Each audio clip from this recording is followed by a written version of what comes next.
오순절은 우리에게 무슨 의미가 있느냐 하면, 제가 초곡절, 초실절은 부활의 첫 열매 되신 예수님을 가리키고 있다 하고 지난 시간에 말씀을 드렸습니다. 그래서 예수님의 죽으심으로 우리의 모든 죄가 씻어져서 죄가 끝이 났고, 예수님의 부활하심으로 우리를 의롭다, 우리가 의롭게 되었다. 그래서 예수님이 죽은 지 사흘 만에 부활하셔서 이 땅에 40일 동안 제자들과 함께 계시면서 예수님이 죽은 자 가운데 살아나신 것을 제자들에게 나타내시고 보여주셨습니다. 왜냐하면 예수님이 죽음으로 제자들은 전부 이제 절망 속에 빠져서 시험이 들어가지고 제자들이 전부 낙심 속에, 어두움 속에 있는 거예요.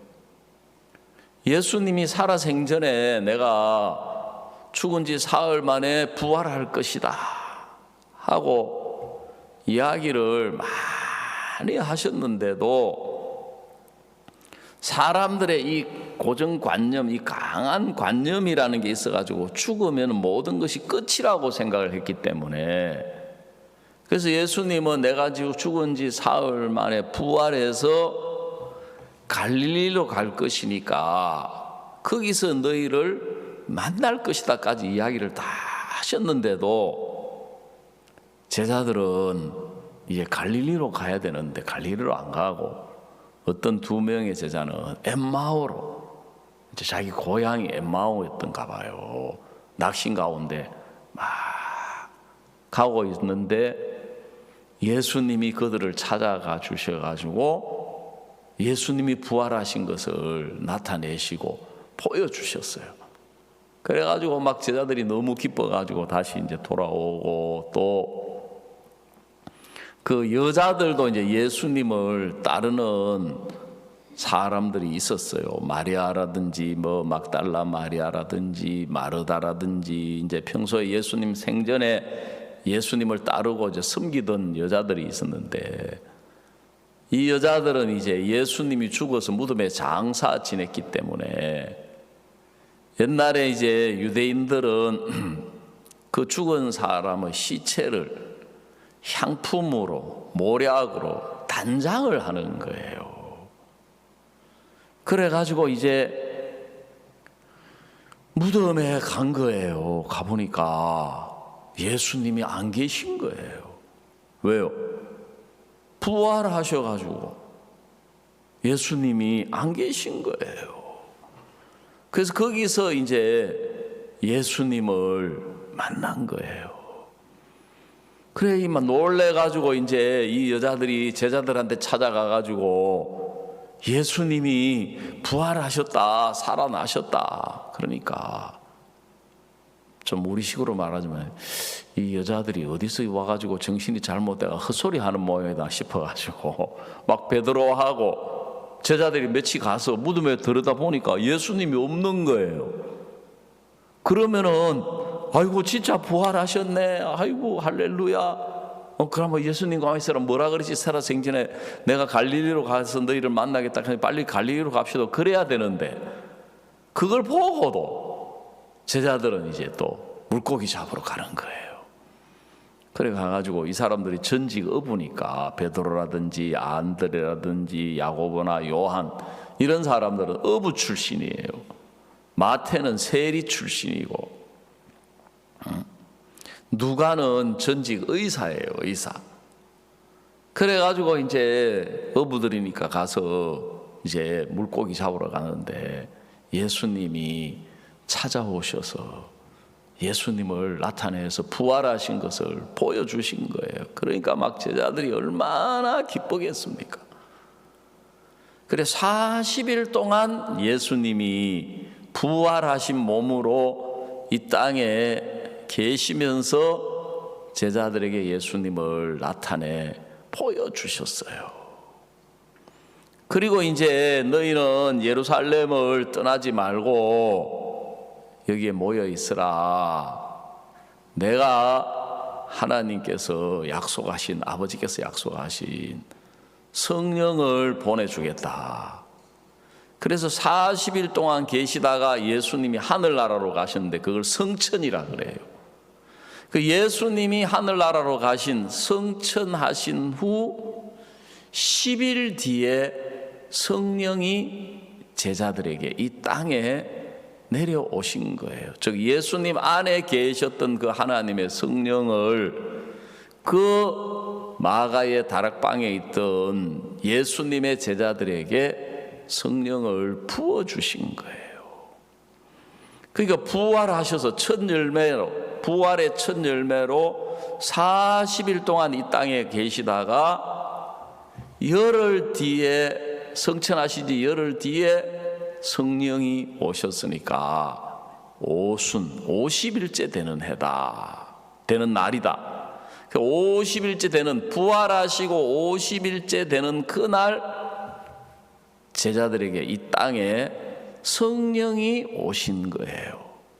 그래서 오순절을 다른 말로 성령 강림절이다 그랬습니다. 여러분, 하나님이 우리에게 뭘 바라실까요? 하나님이 우리에게 뭘 원하실까요? 그래, 사람들은 성경을 보면서 뭐 속죄 제사, 번제, 화목제 막 이런 것도 율법 이런 걸 이제 이야기하시니까 어떤 사람들은 죄 짓지 마라 하는 모양이다. 누구 보고? 우리 보고. 또 막 기도 열심히 하라 하는 모양이다. 어떤 사람들은 주일 예배 잘 드리라고 하는 모양이다. 예배 드리는 게 중요하니까. 또 막 아까 그 영상에 나왔던 분들처럼 봉사를 그래 열심히 해야 오른손이 하는 걸 모르게 왼손이 모르게 했는데도 결국은 막 알아가지고 장관 표창 받고 대통령 표창 받고 막 그런 걸 신앙하고 연결시켜서 생각을 하시는 거예요. 어제 저녁에도 제가 어떤 분하고 상담을 했는데 진짜 이 상담이 너무 중요하고 너무 복된 거예요. 왜냐하면 그분이 우리 성경 세미나에도 한번 오셨었고 우리 형제님하고 개인적으로 잘 아는 분이어가지고 예수님이 우리 죄를 씻어주셨다. 예수님이 우리의 모든 죄를 가져가셨다. 예수님이 우리를 의롭다고 하셨다. 우리가 믿음으로 의롭다함을 얻는 거다. 이야기를 많이 들으신 거예요. 그리고 교회도 오래 다니셨어요. 근데 이분 마음에 관심이 어디에 있느냐 하면 그래도 살면서 죄를 짓지 않느냐, 죄를 짓지 말아야 되는데 그 생각에 꽉 잡혀 계시는 거예요. 그 왜 그러느냐 하면 사람들은 내가 죄를 지어서 죄인인 줄로 알고 있는 거예요. 근본 원인을 모르니까. 우리가 죄를 지어도 죄인이지만 죄를 안 지어도 죄인인 거예요. 성경은 첫사람 아담 한 사람으로 말미암아 아담 안에서 우리가 죄인 되었다. 우리가 죄 짓고 안 짓고 그거하고 상관없이 그걸 행위라 그래요. 행위. 우리 행위, 우리 행동하고 상관없이 죄인 되었고 성경이 하는 이야기는 의인 되는 것도 우리가 죄 짓고 안 짓고 의해서 되는 게 아니라 두 번째 아담 예수님으로 말미암아 예수님 안에서 의인이 되는 거다. 그 하나도 어렵지 않는데 이제 왜 이제 문제가 되냐면 어제도 이야기를 드렸지만 하나님도 계시지만 악령이 있는 거예요. 악령이 있고 하나님의 이 성령이 계시는데, 여러분, 하나님의 마음을 우리가 알고 하나님의 마음을 깨닫고 하나님의 마음을 이해하려면 성령을 우리 마음에 모셔야 되는 거예요. 성령을. 그래 막 신앙이 안 된다, 뭐 성경을 읽어도 신앙이 안 되고 성경이 안 깨달아지고, 아까 거기 또 영상에 나왔던 그 부인처럼 신앙생활이 너무너무 힘들다, 어렵다 하는 분들은 제일 먼저 뭘 생각하고 점검해 보셔야 되느냐 하면은, 내 마음 안에 예수님의 성령이 계시느냐. 자, 고린도 전서 2장 우리 한 군데 찾아보십시다. 신약 성경 고린도 전서 제2장 9절입니다.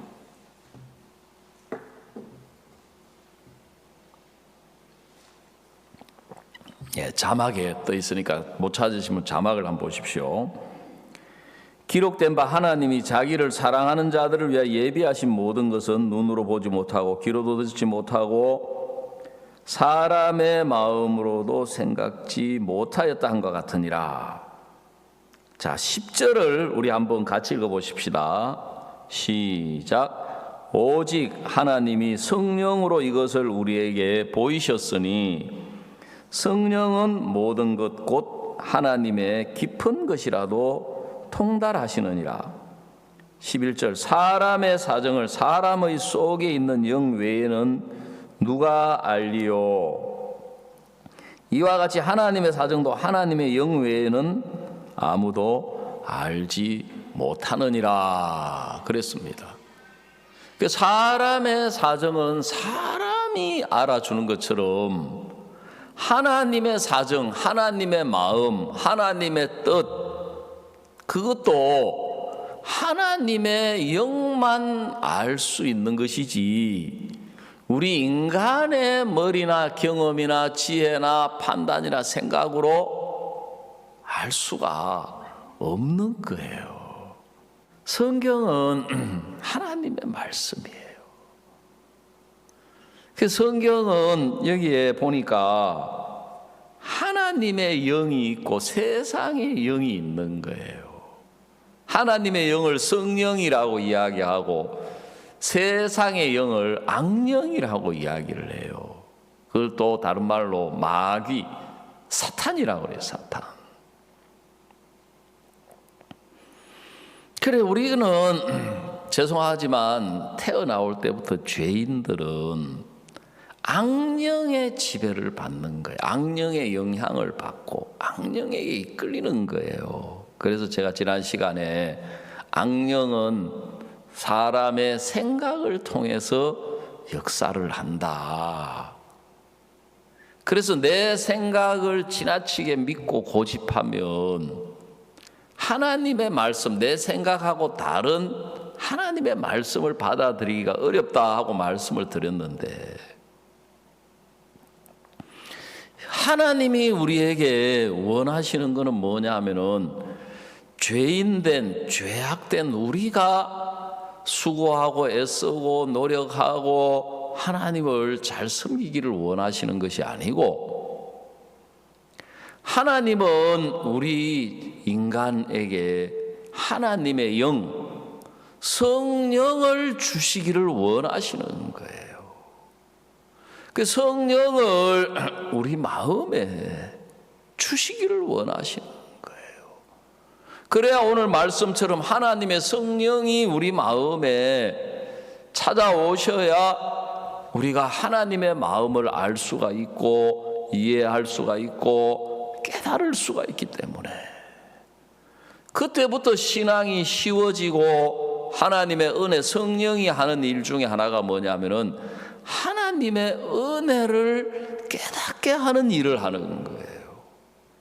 악령은 반대로 하나님의 은혜를 깨닫지를 못하게 해서 내 노력으로, 내 열심으로, 내가 잘나서, 내가 똑똑해가지고 내 힘으로 우리가 살아가는 줄로 믿게 하고, 또 그렇게 해야 우리가 잘 살 수 있는 줄로 우리 마음을 악령은 그렇게 끌어가는 거예요.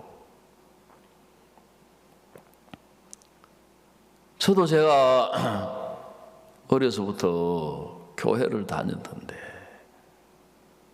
하여간에 가면 할수록 신앙생활이 힘든 거예요. 초등학교 때까지 좋았어요, 교회 다니는 게. 왜냐하면 교회 나가서 유치부부터 교회를 나갔으니까 우리 집 뒷마당이 교회였어요.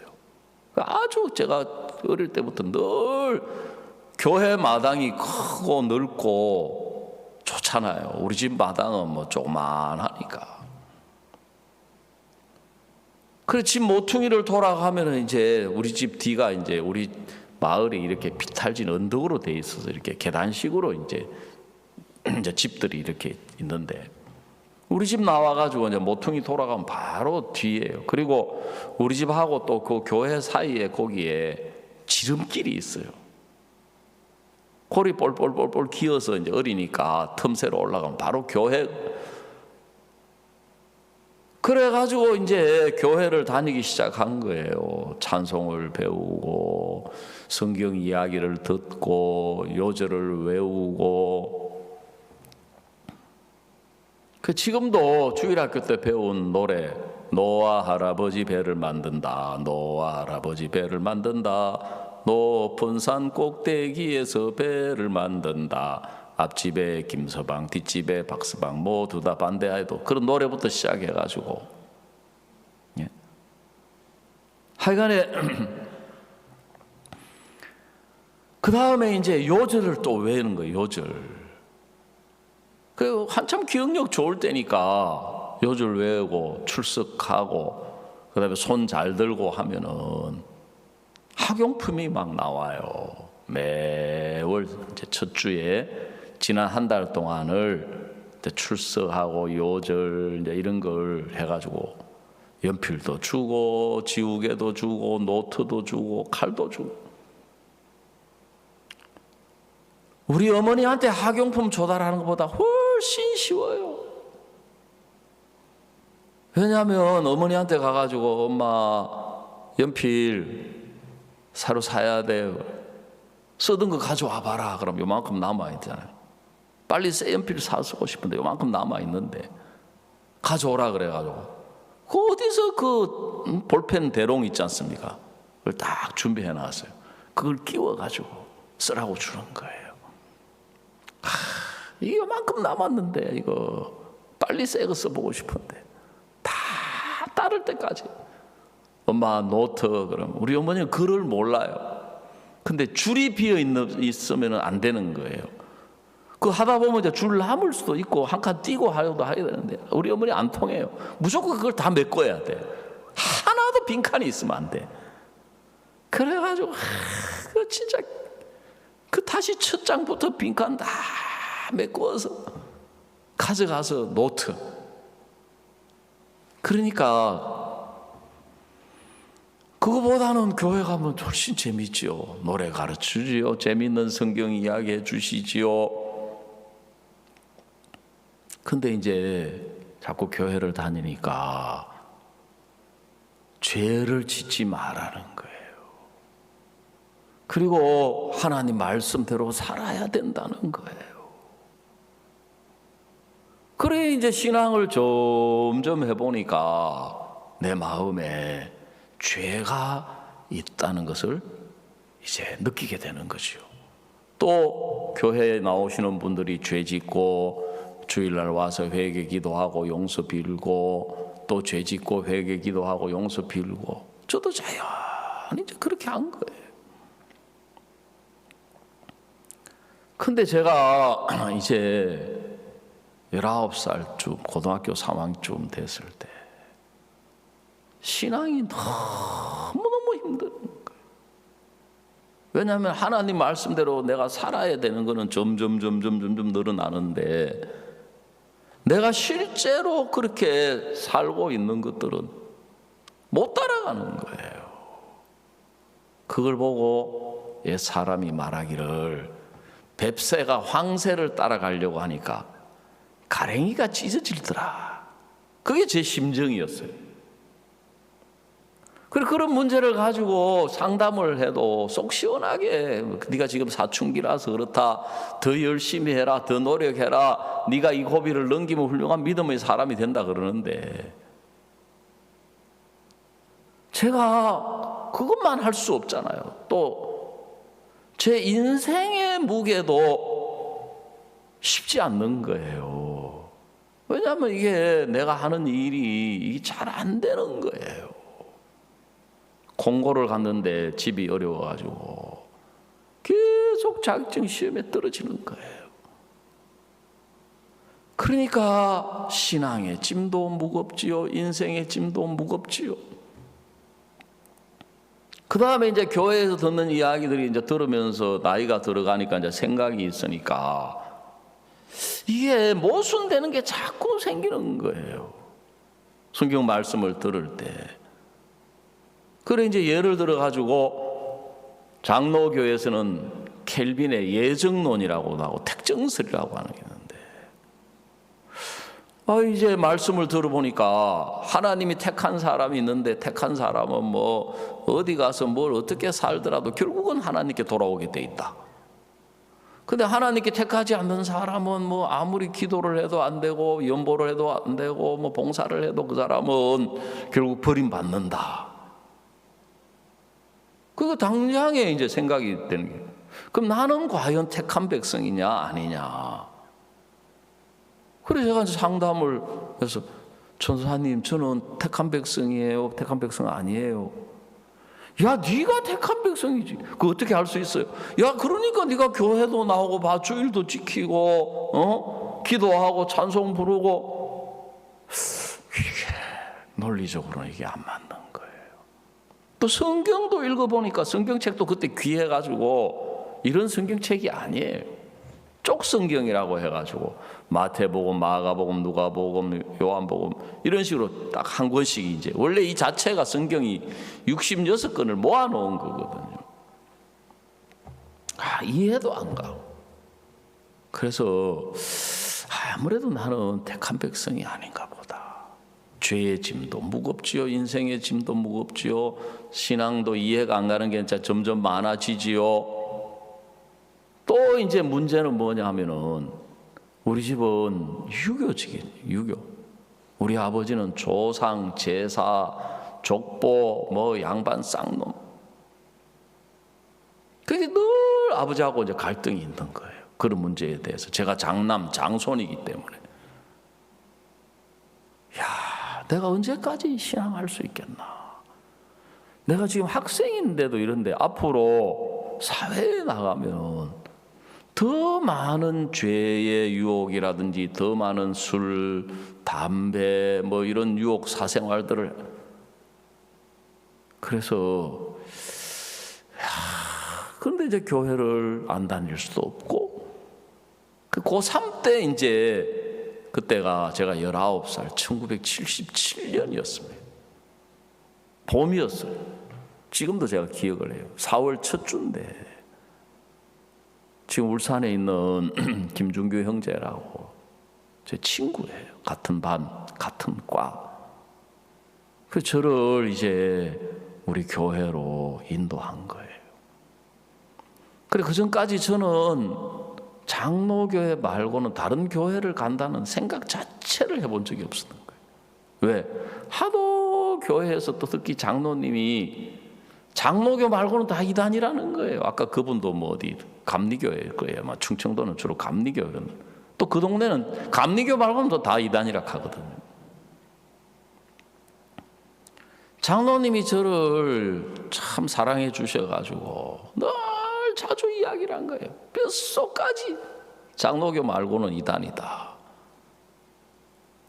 그 다른 교회 갈 생각을 못 하고 있는데 이제 신앙을 계속 해야 되느냐 그만둬야 되느냐 이런 이제 입장이 있으니까 너 무슨 교회냐? 우리는 침례교회다. 가보자. 그래 뭐 어차피 뭐 그만두든지 말든지 이제 결판 내야 되니까 한번 가보자. 그래 이제 우리 교회를 처음 만났는데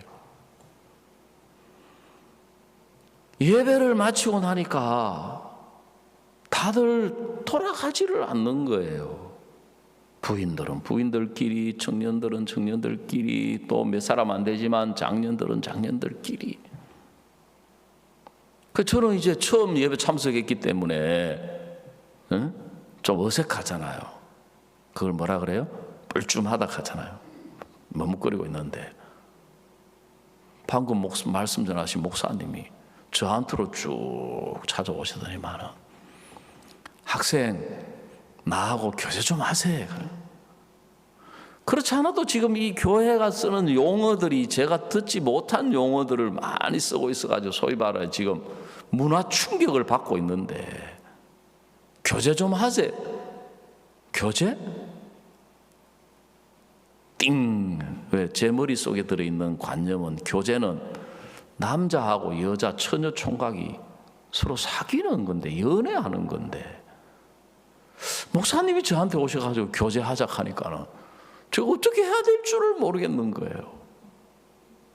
그래 좀 오라 하길래 뭐 은거주춤 저를 이제 알고 보니까 신앙 상담인 거예요. 제가 그만큼 성경을 모르고 무지했던 거예요. 왜?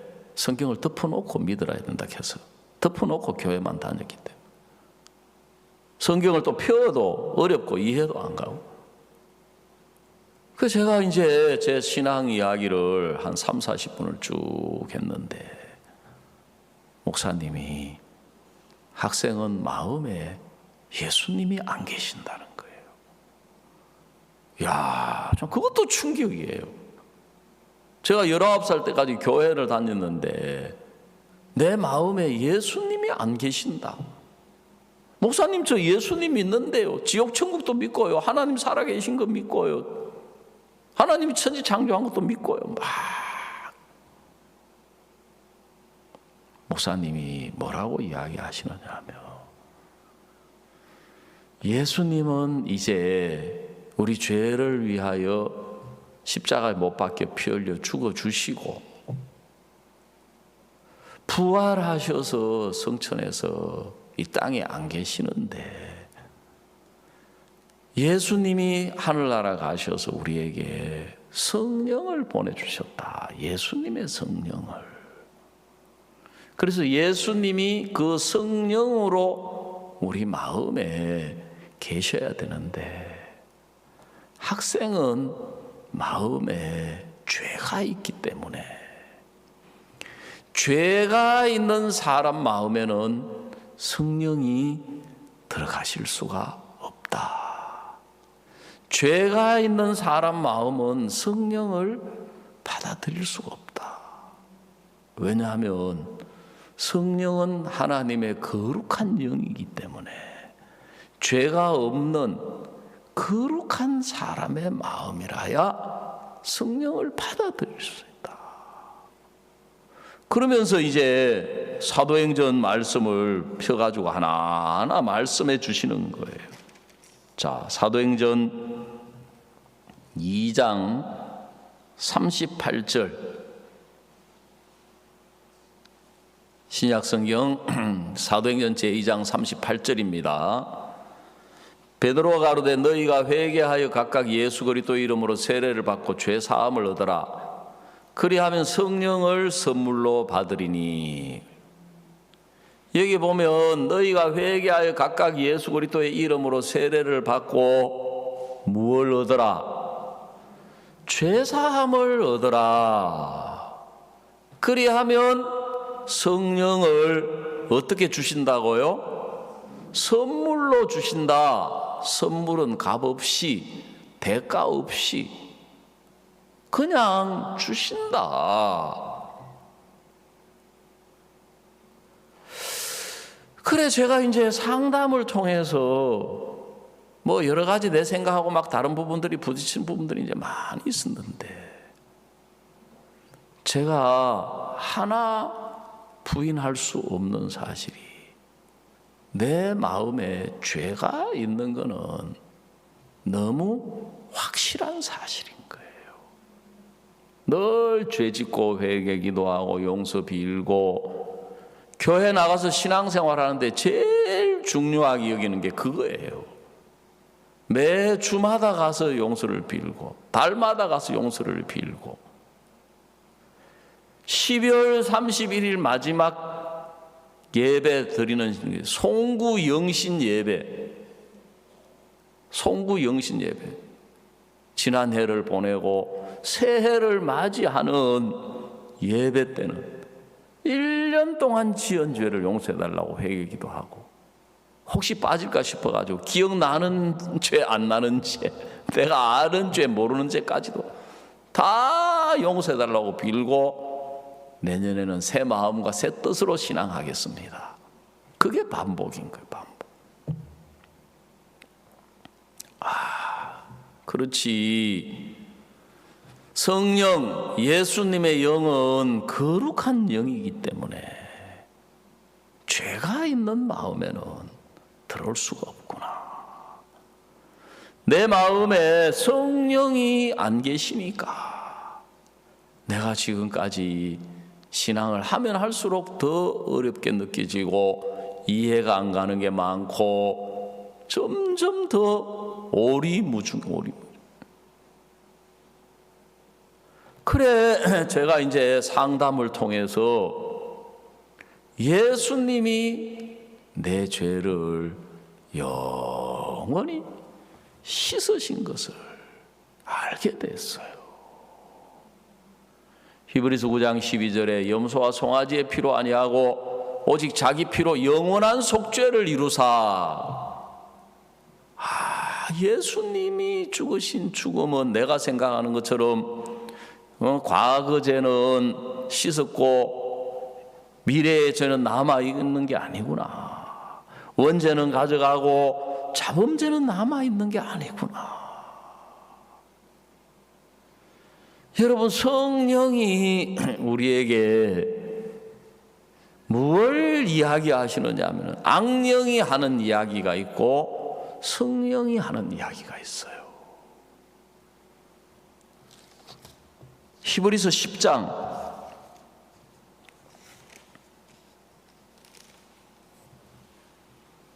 15절입니다. 히브리서 10장 15절.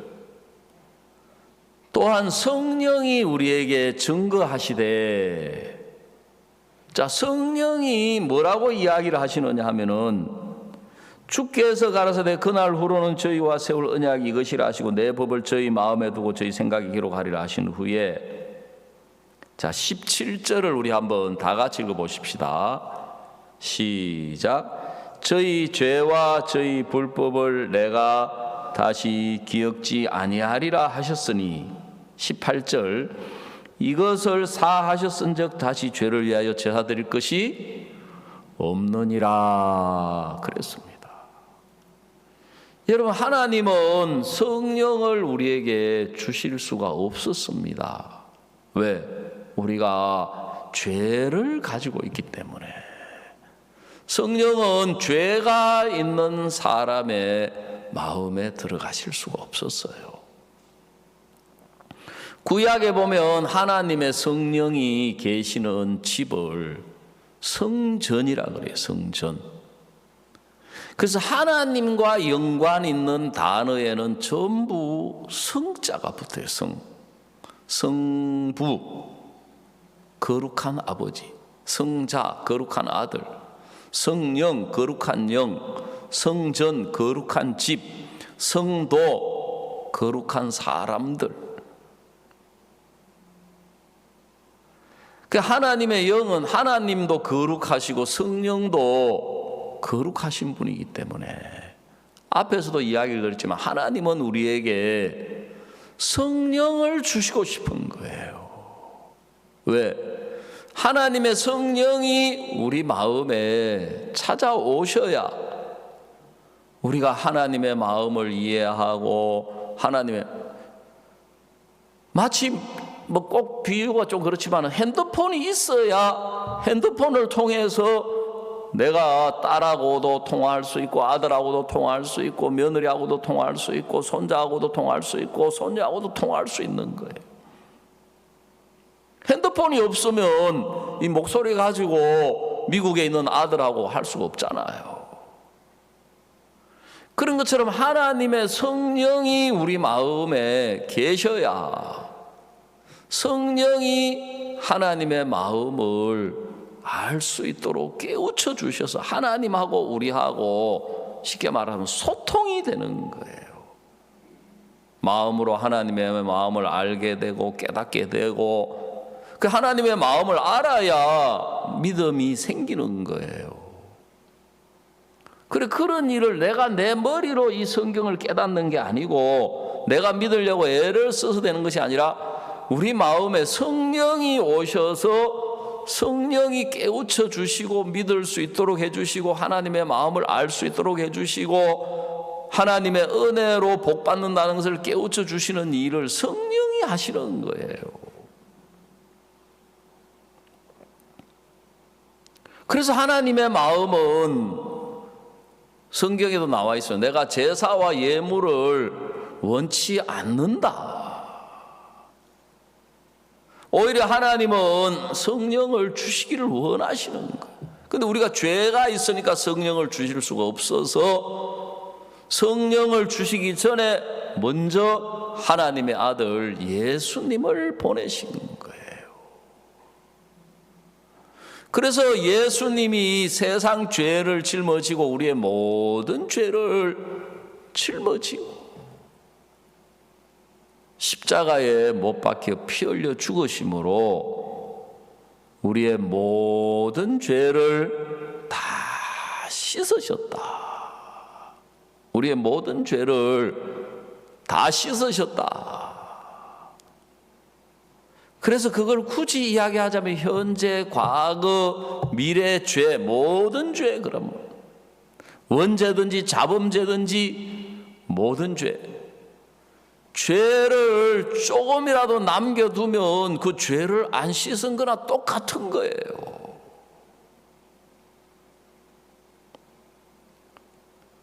그러면 뭐 하려고 죄를 씻어요? 그래서 성경은 예수님이 우리 죄를 씻으셨기 때문에 오늘 여기에 하나님께서는 저희 죄와 저희 불법을 내가 다시 뭐하지 아니하리라, 기억지 아니하리라. 성령이 우리에게 이야기해 주시는 거예요. 하나님은 우리 죄와 우리 불법을 다시는 뭐하지 아니하신다, 기억지 아니하신다. 왜냐하면 하늘나라에 있는 우리 주민등록, 하늘나라에 있는 우리 호적에는 여러분 죄가 없습니다. 하늘나라에 있는 호적에는 죄가 없고 우리 죄를 영원히 씻으신 예수님의 피가 있는 거예요. 그래서 하나님은 우리 죄와 우리 불법을 다시는 기억지 아니하리라 하셨으니 이것을 사하셨은즉 그랬어요. 즉 우리의 죄와 우리의 허물과 우리의 모든 불법을 예수님이 전부 씻어서 용서하셨기 때문에 다시 죄를 위하여 제사 드릴 것이 없느니라 그랬습니다. 즉 제사 드릴 것이 없다는 말은 죄가 남아 있어야 또 죄를 씻기 위해서 양을 잡거나 소를 잡거나 염소를 잡거나 그렇게 해서 죄를 씻는 제사가 계속될 건데 이제 왜 양을 잡거나 소를 잡거나 염소를 잡아서 죄를 씻는 제사를 안 드리느냐 하면 죄가 남아있지 않는 거예요. 예수님의 제사로 우리 죄가 영원히 씻어졌다. 아멘.